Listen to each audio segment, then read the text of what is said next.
Hello, everyone. My name is Gary Hibbard from Consultants Like Us. We're a cybersecurity and information governance consultancy.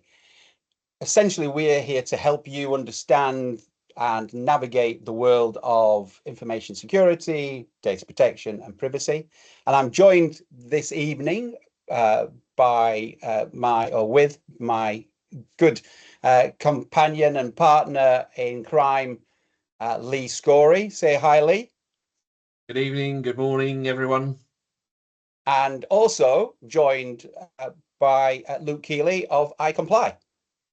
Evening and good morning. So together we are iComply with Consultants Like Us, providing compliance without complexity. So we formed this partnership to help organizations understand information security, data protection, privacy, and remove all that complexity and hopefully simplify things for everyone. Now, in particular, on this series, we're focusing very much on the FTC safeguards rule. If you've been following along, you'll have seen a number of our videos which explore the FTC safeguards rule, what it is, why it's so important. On each of these episodes, we dive deep onto a particular aspect of that regulation. And today we're going to focus on the design and implementation of safeguards to control the risks that were identified through your risk assessment. If you haven't already watched the video that talks about risk assessments and how to conduct that, I would suggest that you pause, go and take a look at that video, and then perhaps come here, because this very much follows on from that particular area. But if you're comfortable with risk assessments and what a risk assessment is, and risk management and risk treatments, then we'll dive straight in. So, as I've just said, Luke, Lee, we're going to talk very much about the safeguards. Now, this does follow on that requirement, that need to conduct risk assessments and to identify foreseeable risks to security, confidentiality, and integrity. So remembering that the FTC safeguards rule is all about building a WISP with administrative, technical, and physical safeguards designed to protect customer information, I think we need to break that down and understand what kind of controls we're talking about. So we're going to focus on three things: administrative, technical, and physical safeguards. And we'll start with administrative controls. So over to you guys. What do you think administrative controls are? I think we started to touch on this a couple of weeks ago, actually. The administrative are really the softer elements, we often call them. So for me, it's a lot around the documented processes, the documented policies, so that you understand how you're handling data. So having it all documented for me would be the starting point on an administrative section. Okay. Luke, what's your thoughts? I think it's something as simple as contracts. You know, in pretty much in every relationship you have with your business, if you're an employee, you are a worker, you are a supplier, there's got to be typically some form of contract which says, you know, this is what my role is, this is what your role is, this is what the expectations are of each party, the parties. Any reference to legal recourse if you breach that policy, service level agreements, and so on. So I think contractual agreements is most certainly an administrative control, and quite a powerful one as well.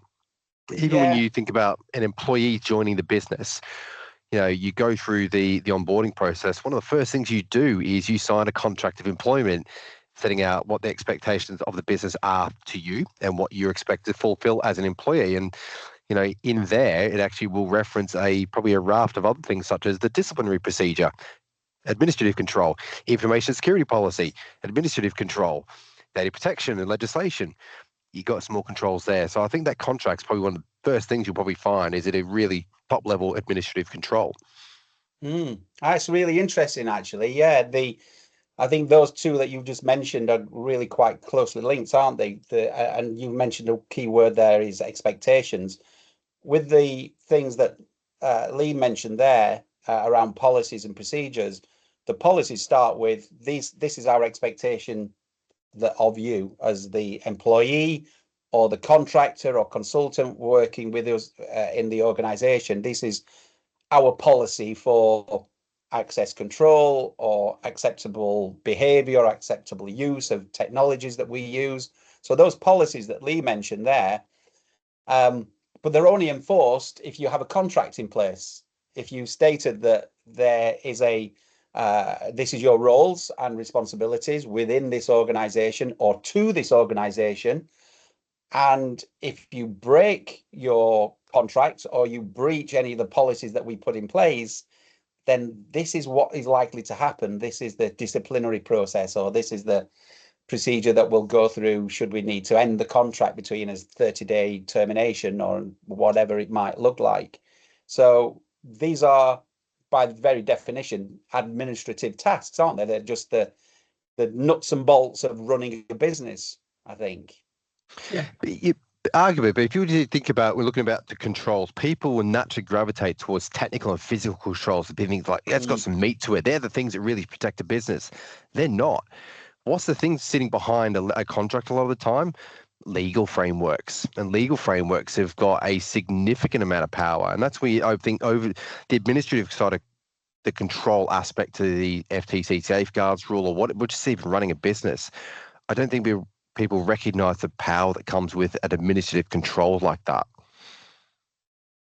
I would agree. Lee, what's your thoughts? Yeah, no, I fully agree with that. I think it's often too easy to just jump on the bandwagon of saying, well, look, our administrative controls are all the technical and all the physical. It's like, no, it's not. There's a lot more to it, as we've just discussed here, around those documents and hinging quite predominantly around those contracts.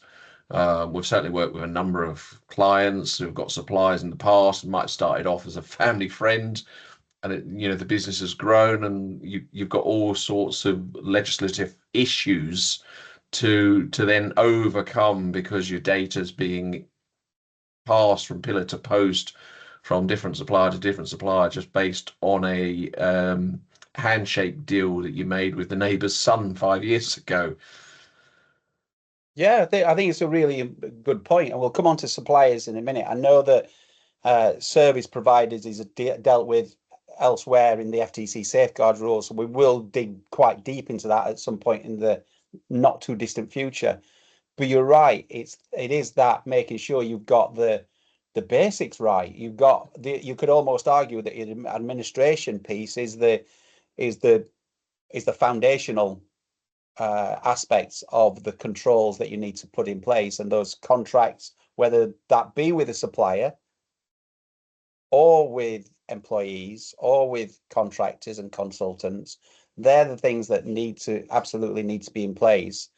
Because as you said there, Lee, quite often in organizations there's sometimes a loose agreement that's been put in place with a supplier or a provider that you've grown up with, and there's an assumption that there's a contract in place. We've seen it many times over. I don't know about you, Luke, if you've ever come across that, but we've certainly seen it in smaller organizations that have grown over time to larger entities, and you ask them where a key contract is, and everyone just kind of looks around thinking, well, I'm not quite sure. Yeah, but even on the staffing side, isn't it? Again, the smaller organizations will sometimes take on a family friend for what starts as a very junior or a family role, member. Or a family member. That role grows over time, and before you know it, again, there are legal consequences. You need to have those contracts in place. A lot of this, I think, depends on how the business starts and how long it's been running. Because I think it's different to starting a business today as it was maybe 10, 20, or even 30 years ago.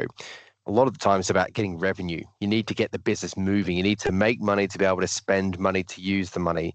So let's look at the technical controls. You think we need to have a firewall in place because we have on-premise infrastructure. You put the firewall in place and you think we'll deal with how to manage it later on. We'll deal with the process about how do we manage a security incident off the back of it. We'll deal with the process about how you update and patch. You think those administrative things there just get shoved aside in favor of something a little bit more tangible because it's a pain, it's a hassle.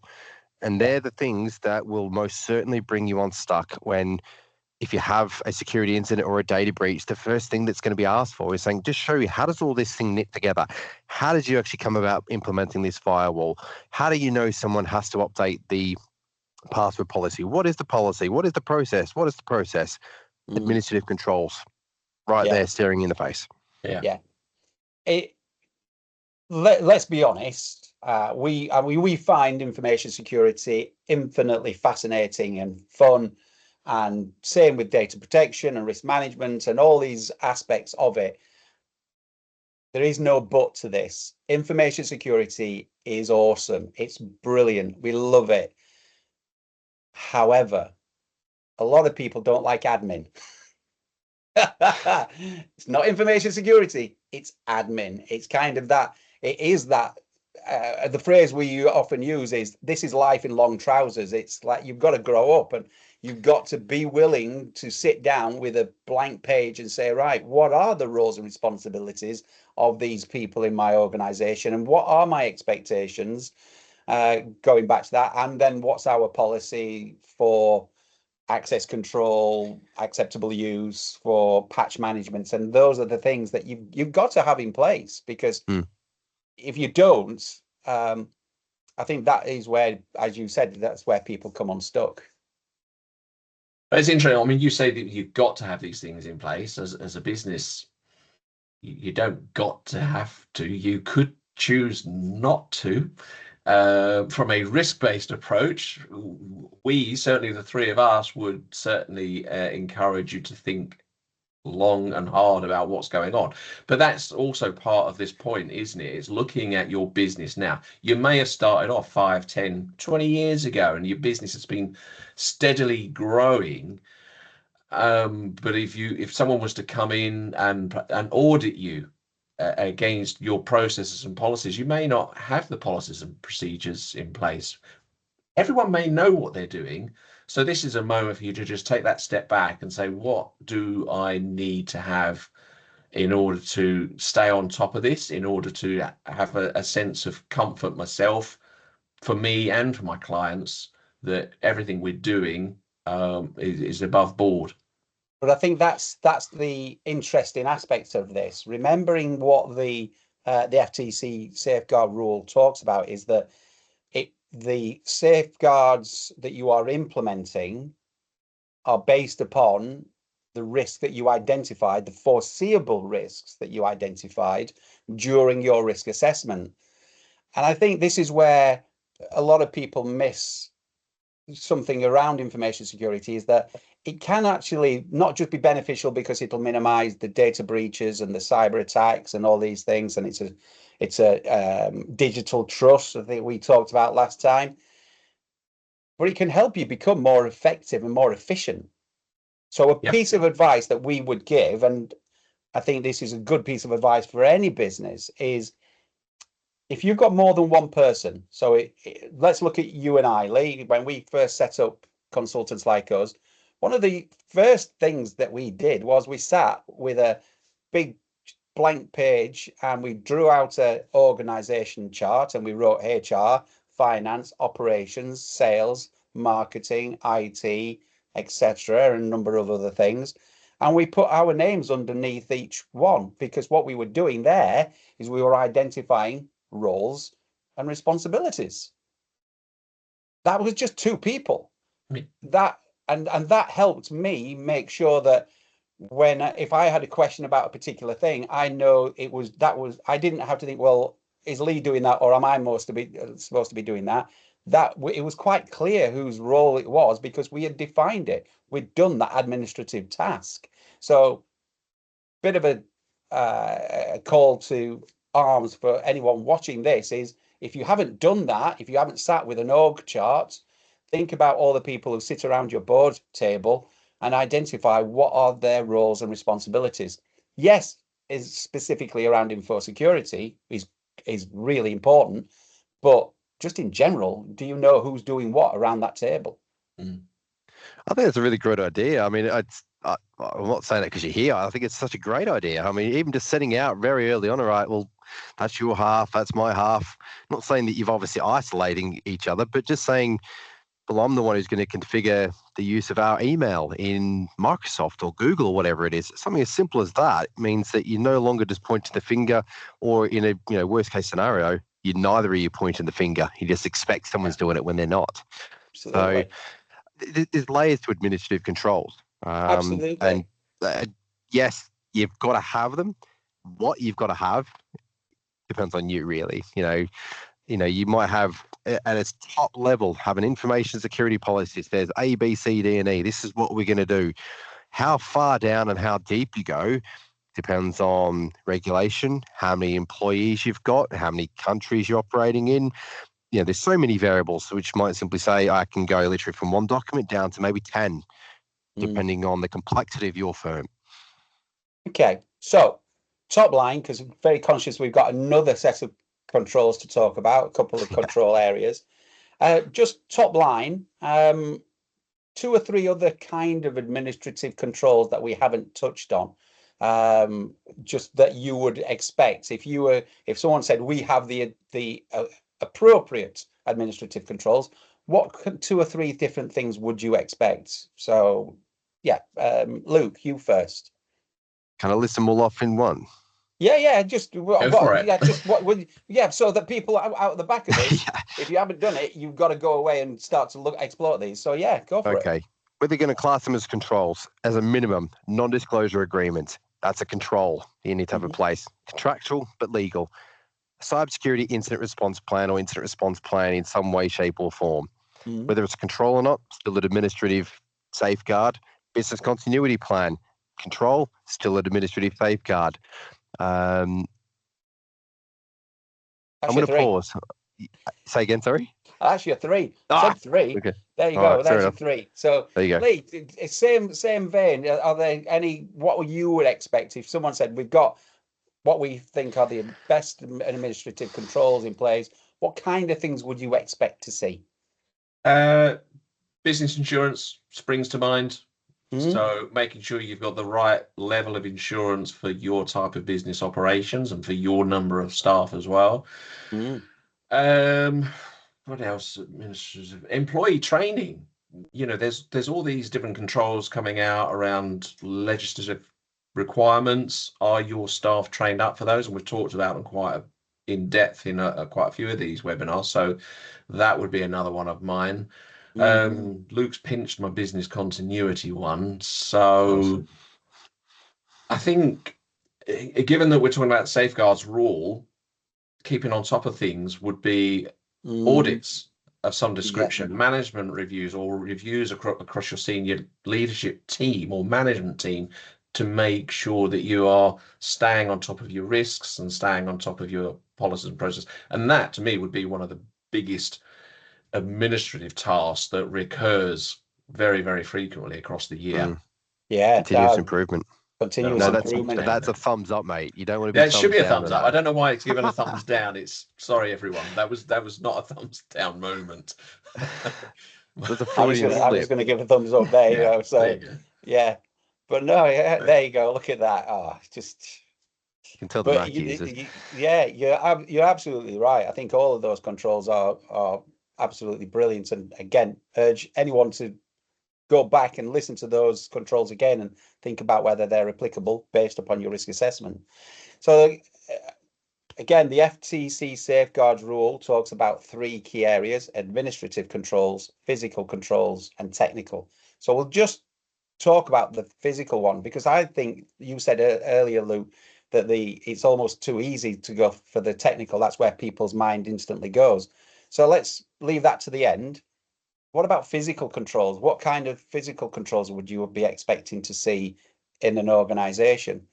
Obviously, it does depend upon the size and complexity and all the rest of it. But what kind of, if you were going into an organization, what would you be thinking about and talking about to them? It depends on, I was going to say, depending on the working arrangement, is this an on-premise or is it going to be a hybrid working arrangement? You've got you could join an organization which is saying we are 100% remote working. Therefore, your physical controls become your domicile, your home, where you live. Yeah. And that becomes a different set of considerations as to working in an office, which is ground floor or a skyscraper. But that could potentially then lead you back to the previous point about administrative controls, where you might have remote working policies or home working policies and such, where you would talk about what physical environment you expect people to operate in, couldn't it? I guess. Yeah, But absolutely. you are absolutely right. It does depend. It's very unusual if you had the capability or the bandwidth or the finances to be able to enforce on people's homes that you expect them to have X certain locks or certain, a secure room for when they're working. That's just not feasible for, I would say, 99.9% of things. Lee's agreeing with me clearly. I am agreeing with you. I'm turning that off. I don't know why it's switched on. It's telepathy. Technology is just AI is taking over my machine. AI is taking over. So, but okay, I think it's like you said though. Locks, physical barriers, walls, doors, windows, locks are all there. They're still apparent even if you're working from home. Gary and I are aware of clients in the past where data is taken home to the CEO's premises, and they were lucky enough to have quite a bit of land, but all their documentation was stored in their barn, an unsecured barn, so not under lock and key. Anyone who actually broke in would find a lot of important information there. So but I think that's a really important point, isn't it? Is that it does genuinely come back to the administrative controls. These are our expectations. You are responsible, roles and responsibilities for maintaining security and insurance. You mentioned it earlier, Lee, there, that have they got the appropriate insurance at home? If you've got big screens and you've got printers and you've got laptops or you've got other digital devices, is that equipment covered by that homeowner's insurance? Yeah. These are the questions that you need to be asking and having those conversations with people. But I am going to draw you just in one particular direction, because you're absolutely right on everything you've said. And Luke, you said it right from the outset, which is it depends. Imagine that we are talking about a business that has a office environment. So they have an office, whether that be rented office space somewhere, and but it's somewhere that people come to and they work from there. What kind of physical controls would you expect? At a minimum, internal and external locks, and locks outside into the building. And then you've got internal doors. You might have a server room. You might have a room which houses, like it might be houses sensitive documentation. It could simply be the supply room to stop, the staples getting stolen by employees, whatever it really be. But having the physical locks is one thing. It may even well be that you've actually modernized and have gone to proximity keys. So you've got like a pass, which actually allows you into the building. Because they are the most rudimentary things you can expect to have. Locks on doors and windows, internal and external. But I think this applies probably more to the UK than it does to the US. And we have to have like the electrical testing, your PAT testing. So we're not just looking at the electrical side of things, but what about the fire alarms and the smoke alarms, CO2 and extinguishers, etc. These are physical controls that need to be factored in to protect life and limb. Yeah, really good point.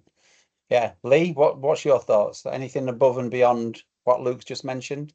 I think the only other one would be alarms anyway. So off the back of your sensors, so fire alarms in the building, but also just alarms in general, in addition to your locks, making sure that those are being monitored. CCTV jumps out at me if you've got secure areas as well, or just your office space anyways. You want some kind of CCTV. I'm not saying it has to be in every single room, but you should at least have it on the main entrances into and out of the building.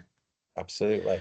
And I think just giving people more practical advice and guidance, as we said right from the outset, it's all about compliance without complexity and simplifying things. If you have an office space, if you operate from an office, or indeed if you operate from home, pause the video, go and after this bit, go outside and look at the building and ask yourself one simple question. If I wanted to gain access to this building, how would I do it?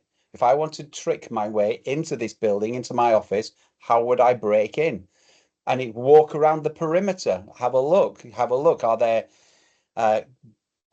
doors that are with one good hefty kick would open up and then give you access into the main office space? Do you have patrolled guards who patrol the area? Do you have 6-foot walls around you with barbed wire on them? What do you have to protect the perimeter? And then move in, and then move in, and then move to your critical office space and say, right, how do we protect that? Whether that be through proximity cards, those RFID cards that you tap and it lets you in, or a PIN code that you put in, or is it just a turnkey? How do you control all of those elements? But it's a very simple thing. Ask yourself, how could I break in, or how would someone break into this building? So we've been talking about static environments. So what we haven't talked about is the commuting aspect, getting from home to work, either in a car or in a train or a plane. That changes the physical controls you need to think about, whether you're actually stopping off at going to Starbucks to go and get your morning coffee on the way into work. Do you take your laptop with you, or do you leave it in the car? You're on a train, you've got your laptop, you're working away. Do you leave your laptop there, put it in your bag? Do you take it with you? So that physical aspect isn't just, it's about even having the ability to actually control the device, control the data, control the asset yourself. Absolutely. No, really good point, actually. I think that's it. It's the physicality of information. A lot of people forget that. And also, we're not just talking about laptops and devices. We're talking about files and documents that you might carry with you if you carry papers and such. Where are you storing those? How are you storing them? And those physical elements of security are all too often forgotten, as you said. So there's 3 elements then, isn't there, that we're talking about? Home and away from home. So it's 2 elements, home and away. But then there's the third element, you kind of talking about work. So what do you do around protecting things in transit between the two, I guess? So when you're at home, when you're at work, and in between. I think it does, yeah, but there is a bit of a dependency on some of the technical controls there, in that if you had your laptop stolen, does it have an automatic screen lock? Is there a PIN? Is there MFA? Have you got the ability to remote wipe? Right, we'll stop you there. Only because even my brain's itching and going, only because I can sense it. It's electric in the room. We're eager to get to the technical controls. So for the next 2 hours, let's discuss. No, I'm kidding. But it is that. Let's go into it, because you're absolutely right. We've used the word "it depends," and that does come up quite often. And it is difficult because we're asking people to look at what their own, remembering that the FTC safeguards rules talks about the safeguards based upon the risk assessment of the foreseeable risks to that organization. And we're only imagining all these different companies and these different organizations in different shapes. So it depends. But what about the technical controls then? So let's talk about that third and final part of what the FTC safeguards rule is about. If you're going into an organization, large or small, what kind of technical controls would you expect to see? I've already said my bit. Yeah, I was just going to say, I'm going to come to Lee, because Luke, you've already gone, well, so you've done your bit. You can sit back now. Lee, what's your thoughts? What kind of technical controls would we expect to see? I'll start with the easy one, which is access rights for your staff. So have they got the right level of permissions into the systems, rather than they're an administrator of everything that comes in. And again, we've seen this with companies large and small. And interestingly enough, the large ones, I often see administrative controls being given just to overcome problems with some of the software functions. So, fix the problem properly. Don't just assume that we'll do a workaround and just give everyone admin access. So that would be my starter for 10. Yeah, good one. We're just going to go. Let's go through the alphabet. So let's start with the A's. And I'm kidding. But yeah. So Luke, go on. We'll do it over to you. What would you say some of the technical controls you would expect to see in an organization? I know you just mentioned a couple, but feel free to elaborate on some of them if you wish.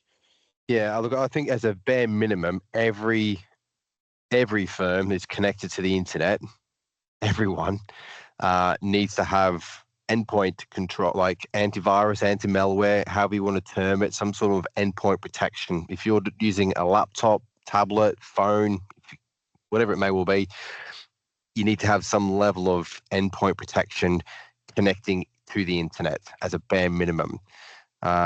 This even in terms of the access controls, you talk about the permissions. Again, access control is such a base of a thing to talk about, because access control not only talks about the permissions, but also talks about the layers to get into something, such as multi-factor authentication or two-factor authentication, which you can't connect to the internet now, go onto LinkedIn, social media, without someone talking about multi-factor authentication being the panacea, the thing that solves all your problems.